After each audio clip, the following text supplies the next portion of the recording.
তিনি শুধু দাস নয়, এই জগৎ সংসারে 7 জন চিরঞ্জীবী আছেন যারা এখনো সত্য, ত্রেতা, দাপর, কলি, 4টে আমাদের যুগ।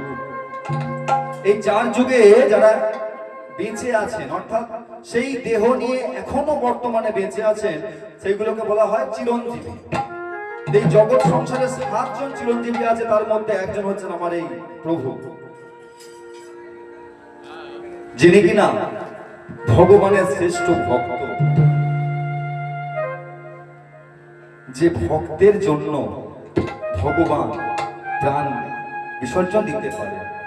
কেন না, ভগবান বলেছেন ভক্ত আমার মাতা পিতা, ভক্ত আমার গুরু, ভক্তই নাম রেখেছে বাঞ্ছা কল্পত। হরি বল, হরি বল। ভক্ত হওয়া অত সহজ নয়, আবার ভক্ত হওয়া অত কঠিনও নয়। যদি ভগবানকে এক মনে এক প্রাণে ডাকতে পারি, ভগবান না এসে থাকতে পারি না। কিন্তু আমরা কি করি না, আমরা ভগবানকে ডাকতে পারি না। যদি ভগবানকে ডাকতে পারতাম, যদিও আমাদের এই সম্মুখের পজিশনটা, জায়গাটা খুব ছোট, তবুও যদি আমরা ভগবানকে ডাকতে পারতাম, সবাই এখানে বসতে পারতাম। কিন্তু ওই যে বললাম, ভগবানকে আমরা ডাকতে পারি না।